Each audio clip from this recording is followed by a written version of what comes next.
with that, I'll open up. Thank you all very much. Thanks, Adam. Thanks, Adam. I'm Ken, I'm an addict. Ken. Good to be here. Thanks for asking me to come and share, Ian. If you were at Chelmsford last weekend, I'm going to try and tell the truth this time, all right? Don't worry too much about what I said last time. I had a message off Ian a couple of months ago, and it's, Ken, I've just heard you sharing on Step 4 a recording somewhere on social media. And he said, I enjoyed it so much. I'm asking, and I remembered the share that I did, and I walked away from that meeting thinking, fucking hell, that was brutal. What I'd said, and some of the things that probably I'd never shared about in a meeting before. There are people in my life who are absolutely in the picture of my past. My sponsor is one of them. The woman who I'm married to is another one. With children, there are others as well. There are a few people alive on this planet who I have no secrets from at all. So it's not that difficult, to be honest, every now and again to, get the really brutal stuff out in a meeting if I feel that it's going to help people or help someone. I'm not just going to do it just for, just to shock people, or that's not what I'm here to do. I've done a few Step 4s in a few different ways.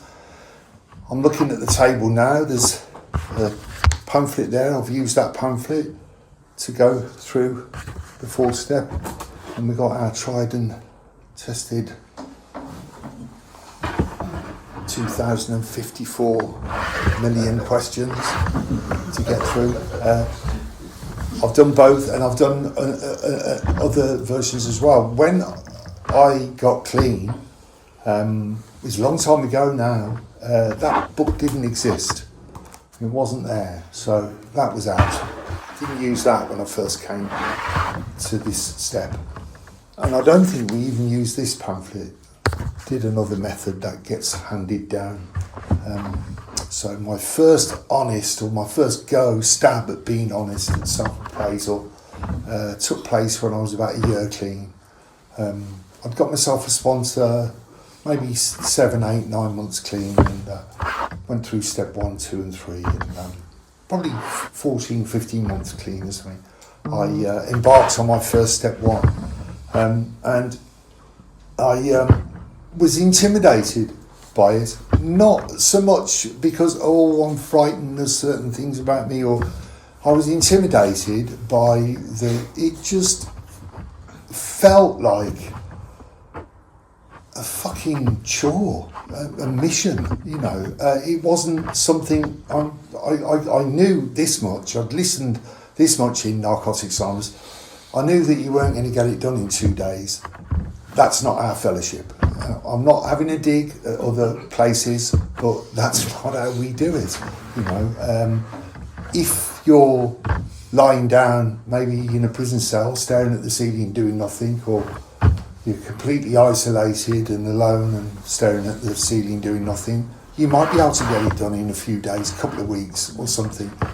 That's not tends not to be our experience. So it's a bit of a mission for us, and I was intimidated by that because I got to that point in my recovery where I'm on my way now, let's get going. I want, that thing where I want it and I want it now. It's just using, really. It's not much different to using as far as I now looking at it today. That's all it is, I want to get well, and I want to get well yesterday. I want to have all the answers. That's what I want, or that's what I think recovery should be giving me, which is totally unrealistic. But I've been living a life. I'd been off the radar for years, a long time, at least 10 years. I couldn't tell you. I'm just thinking now. I couldn't tell you who the Prime Minister was. I don't think I can, or like who the best band, or can't even tell. And football's my thing. I couldn't tell you who the league champions were. that year, 1990. I was off the radar. It'd all gone for me, and I was like, I wasn't rough sleeping homeless, but I was homeless, no fixed abode homeless, and it'd been that way for me for a while, and my using was miserable. Terrible, awful, it had gone. I'd lost the ways and means of finding ways and means to get more.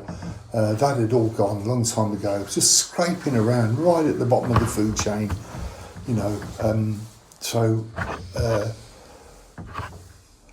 I didn't know what to expect, and I didn't know what I was letting myself in for. But what I had done after that step 3 is committed. I'm going to have a go at this.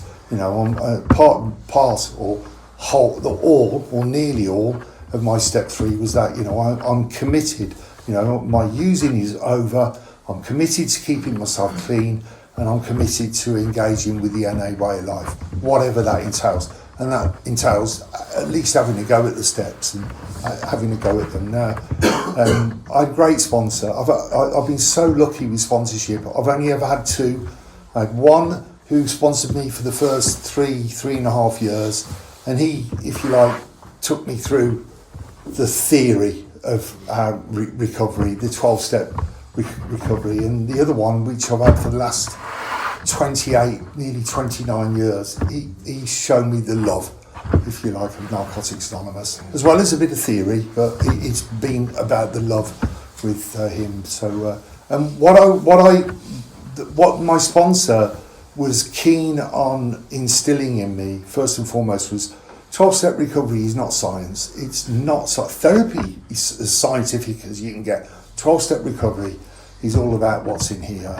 It's not about what's in here. It's what's in here, and that's stuck with me, And it was like it's more about art than science. Recovery comes out of here. So that made me feel a bit better, because I wasn't too keen on I don't know. I just wasn't attracted by it, but I didn't know what I was letting myself in for.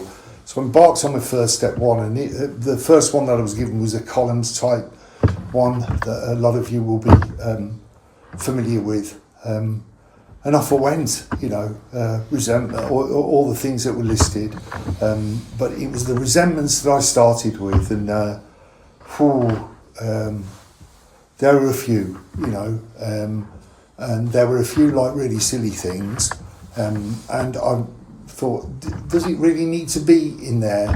And my sponsor said, look, if you're having if you're worried about whether or not it needs to be in there, put it in there. It doesn't matter. It's no big deal. If we say, well, that's really nothing called silly, well, that's not really a resentment. I really didn't know what a resentment was. Had an idea what it might be, but it didn't really know. So I had to go with all that sort of stuff. And what was it about me that triggers these resentments? What is it about me that actually makes these resentments? What is it about me that fucking allows these things to evolve and start fucking embedding themselves in my daily existence, that I can't get rid of them, like that, the rethink, sleepless nights over some fucking slight fucking rejection, or some sort of stuff going as far back as I could remember. Even the little stuff when I was a little kid at school, innocent little boy at school, all that sort of stuff, all that sort of stuff went in there, or a lot of it went in there, and I worked my way through that, and through some harms and all that sort of stuff, and I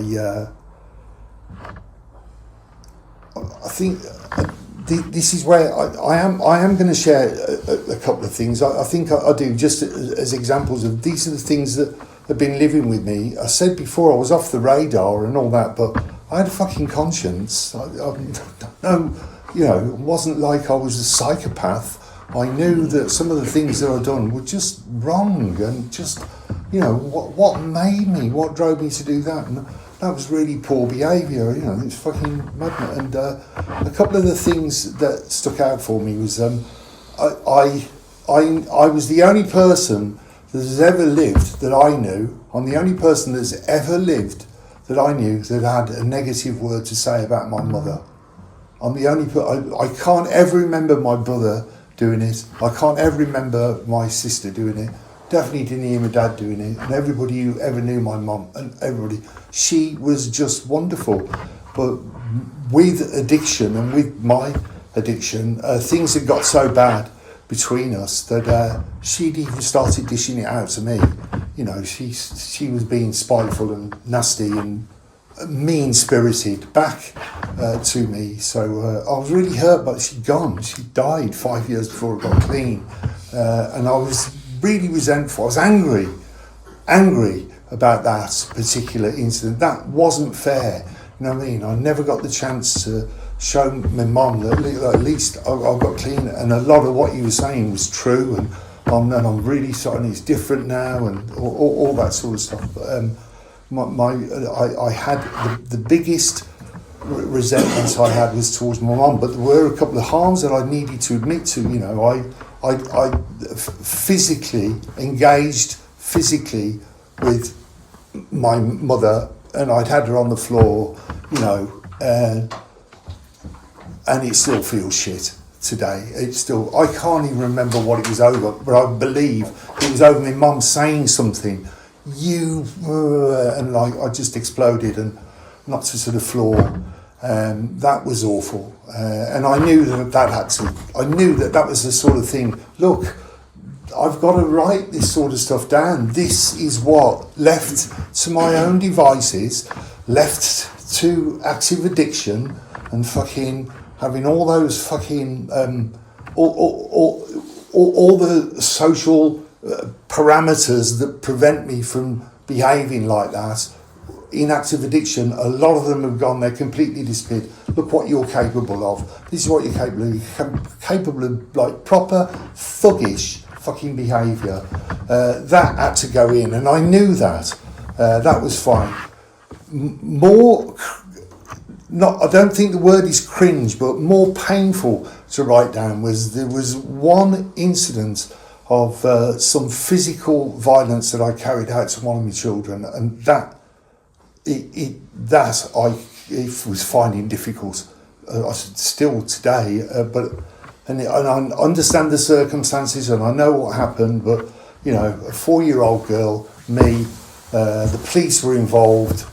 She got herself out of the house and wandered off down the town while me and mum are still in bed, and the police had to bring my daughter back home. I said, and the shame that I had in front of these people, you know, look at the fucking state of your daughter. That when they'd gone, I was so angry and upset that I picked her up and threw her across the room. You know, that's what I did. I just want to say, when it came to step 9, with this, you know, look, you know, and I know this one time you did this, she couldn't remember it. That made me feel a little bit better about some of the stuff. I have to say, you know, that I found it still today, find that quite difficult. And so there's a couple of things like that, all that sort of stuff, really difficult stuff. That this is all, and I'm not just blaming active addiction, you know, I'm blaming me. You know, this is what I'm capable of, left to my own devices, without any guidance, without any, like, real fucking barriers or parameters that can stop me behaving like a fucking animal or a thug.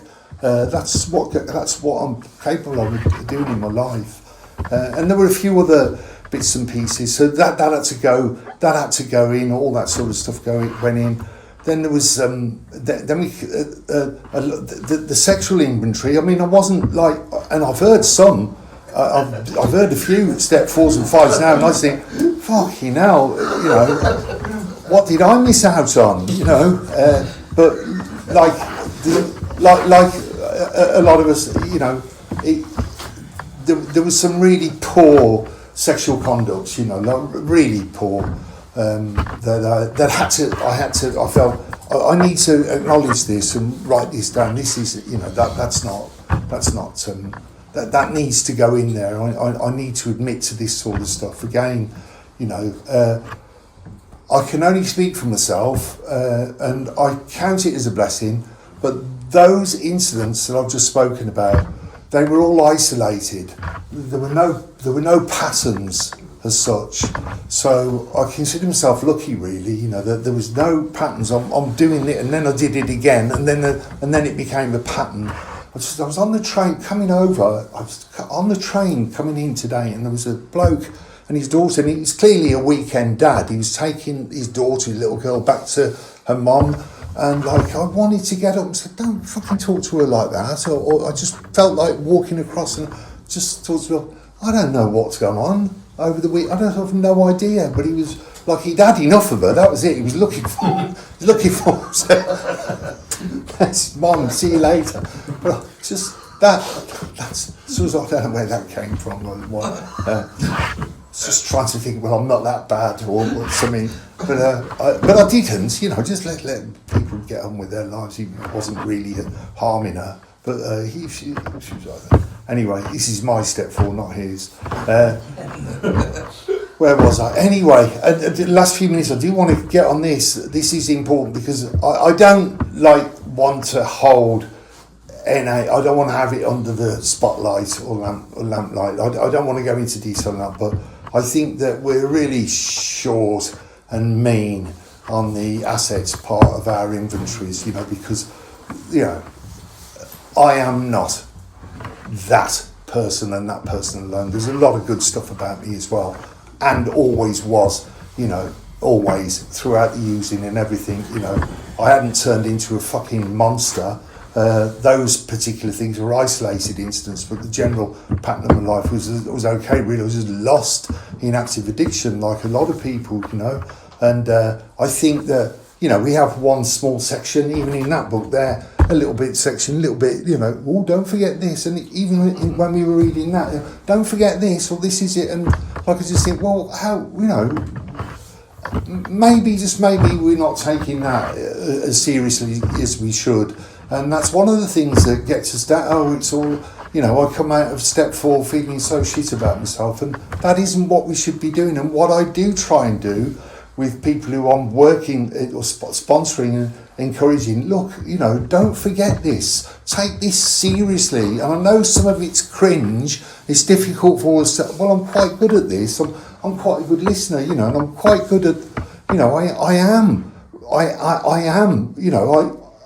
am perfectly capable and willing to love people, to reach out, and I'm physically engaged emotionally and physically with my children, all that sort of stuff.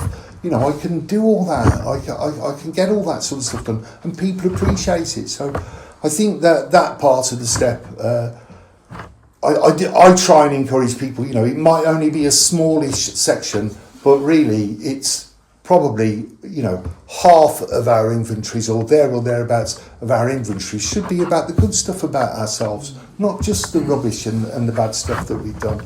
So there we go. How can I wrap it up? So that's it. I mean, the other thing I have to say about step 4, and I think it mentioned it a little bit in the reading, is I did not feel part of after I'd done it. And it was an achievement. I felt it took me 6 months. It was about 3 months to. I think it says we shouldn't write too little.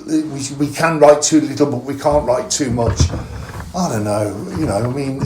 If you've got to listen to 78 pages of somebody's fucking thing, you might think differently to that. But I think that I felt more part of. I felt more like I'm a real member of NA now, and also I've got something to talk about.